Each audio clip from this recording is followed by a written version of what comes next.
آج کل پاک فوج کی خاتون آفیسر ہیں ایمان درانی، ان کو کافی تنقید کا نشانہ بنایا جا رہا ہے کہ انہوں نے جو پبلک انٹرسٹ کی بات کی کہ فوج جو بھی کرتی ہے، میں نے یہ نہیں کہا کہ ٹھیک کرتی ہے، میں نے یہ کہا کہ جو بھی کرتی ہے پبلک انٹرسٹ میں کرتی ہے۔ اس کے بعد پورے پاکستان میں آپ کہہ سکتے ہیں کہ ان کو جواب دینا جیسے فرض بن گیا۔ مراد سعید بھی اب سامنے آئے ہیں اور انہوں نے بھی ایمان درانی کو جو ہے وہ جواب دیا ہے، اور فاٹا سوات یہاں پر اب آپریشن کے نام پر کیا ہونے جا رہا ہے، معدنیات کا کیا چکر ہے، مراد سعید کو سن کر دوستو آپ کو بھی اندازہ ہو جائے گا کہ پاکستان میں اب پبلک انٹرسٹ میں کیا کچھ کیا جا رہا ہے۔ مراد سعید نے ٹویٹ کرتے ہوئے کہا، خطے بالخصوص خیبر پختونخوا کو نئی جنگ میں دھکیلنے اور دہشت گردی کی واپسی کی غلط پالیسی کی نشاندہی کی تو پروپیگنڈا قرار دیا گیا۔ عوامی طاقت سے دہشت گردوں کو واپس دھکیلا تو فیصلہ سازوں کو اس میں اپنی شکست محسوس ہوئی اور غدار ڈکلیئر کر دیا۔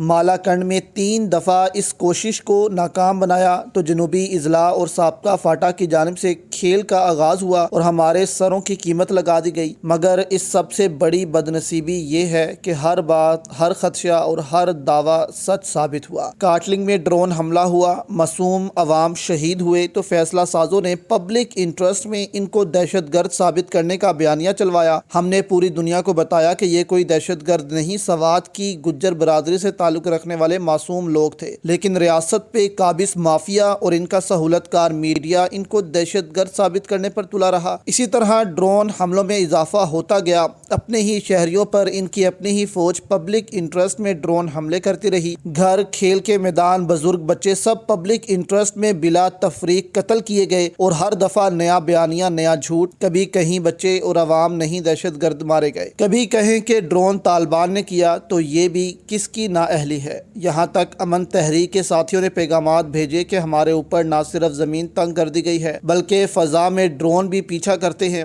اگر ڈرون گرانا شروع کریں گے تو کہا جائے گا کہ ریاست سے ٹکر لے لی، دہشت گرد ہیں۔ اگر خاموش رہتے ہیں تو ایک ایک کر کے امن کے لیے اٹھنے والی ہر آواز خاموش کر دی جائے گی۔ اور اب نیا تماشا شروع ہونے لگا ہے۔ 18ویں ترمیم پاس ہو چکی، فاٹا کا انضمام ہو چکا ہے، لیکن چونکہ بڑی گیم کا حصہ بننے کی خواہش ہے اور آفر ہے، اس لیے صوبائی حکومت اور منتخب نمائندوں کو بائی پاس کر کے پرانے مقامی نظام کا نام دے کر پبلک انٹرسٹ میں نیا تجربہ کرنے جا رہے ہیں۔ مقصد نئی جنگ یا آپریشن کی آڑ میں معدنیات پر قبضہ اور بین الاقوامی مفادات ہیں، ورنہ پبلک انٹرسٹ کی فکر ہوتی تو بارڈر سیکیورٹی کی ذمہ داری سر انجام دیتے۔ اس کے لیے تو صحیح غلط کی کوئی ترویج نہیں، وہ تو آپ کی ذمہ داری تھی۔ پھر کیسے آتے ہیں دہشت گرد؟ کیوں ہوتی ہے دہشت گردی؟ پبلک انٹرسٹ کی پرواہ ہے تو ڈرون اڑا کر اپنے ہی لوگوں کو مارنا بند کریں۔ پبلک انٹرسٹ سے کوئی سروکار ہے تو فاٹا مرجر کے بعد طے شدہ NFC شیئر ان کو کیوں نہیں دے رہے؟ ہمارے لوگوں کی فکر ہے تو ہمارے وسائل کو ہمارے لیے مسائل کا سبب نہ بنائیں۔ تو یہ سب باتیں دوستو مراد سعید نے جو ہیں ان کو کی ہیں اور کہا ہے کہ خبردار رہیں، آنے والے دنوں میں پبلک انٹرسٹ کے نام پر ایک اور دہشت گردی کی جنگ پاکستان پر مسلط ہونے جا رہی ہے۔